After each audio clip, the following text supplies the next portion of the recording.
कभी ये सोचा है कि कोई छोटी सी अनजान सी कंपनी कैसे रातों रात हर घर में हर जुबान पर छा जाती है। आज हम इसी की पड़ताल करेंगे। हम आईपीओ यानी इनिशियल पब्लिक ऑफरिंग की दिलचस्प दुनिया में उतरेंगे और ये समझेंगे कि आखिर कैसे एक प्राइवेट कंपनी पब्लिक बन जाती है। जानते हैं, इसका जवाब अक्सर एक 3 अक्षर के शब्द में छिपा होता है, आईपीओ। यही वो जादुई रास्ता है जो किसी भी कंपनी को गुमनामी के अंधेरे से निकालकर शोहरत की रोशनी तक ले आता है।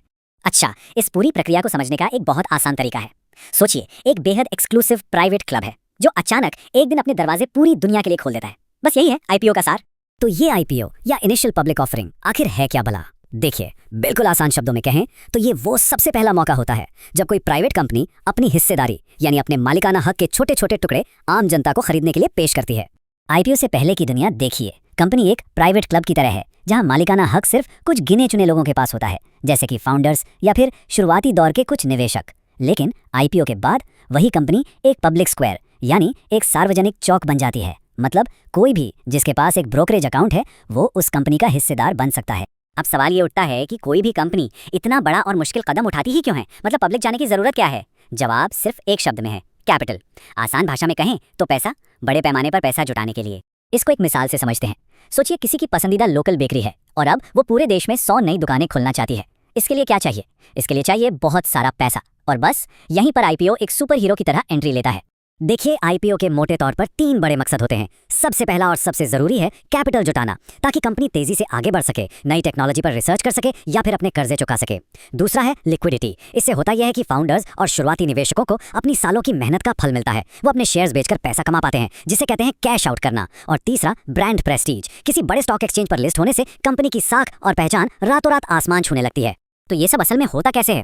एक बात साफ समझ लेनी चाहिए, ये कोई 100 मीटर की दौड़ नहीं है, ये एक मैराथन है। इसमें महीनों और कभी कभी तो सालों भी लग जाते हैं। ये प्रक्रिया शुरू होती है एक इन्वेस्टमेंट बैंक को काम पे रखने से, जो इस पूरे सफर में कंपनी का गाइड बनता है। फिर आते हैं रेगुलेटर्स, जैसे भारत में सेबी। वो कंपनी की हर छोटी बड़ी वित्तीय जानकारी की बारीकी से जांच पड़ताल करते हैं। एक बार अप्रूवल मिल गया तो शुरू होता है रोड शो।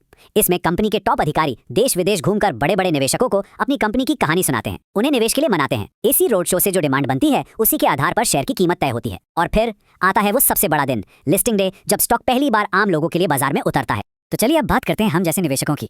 एक निवेशक के तौर पर इसमें हमारे लिए क्या है? सच कहूं तो यहाँ मौके भी हैं, लेकिन जोखिम भी उतने ही बड़े हैं।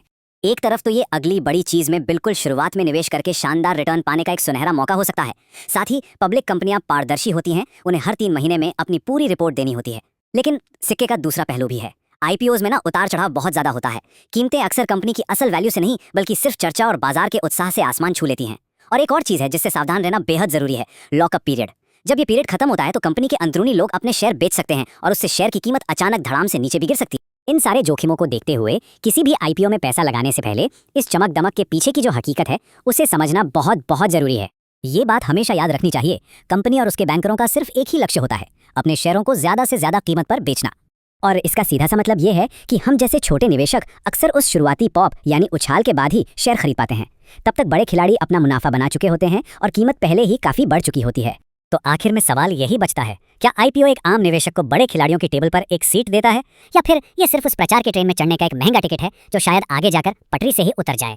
इसका फैसला सोच समझ कर ही करना होगा।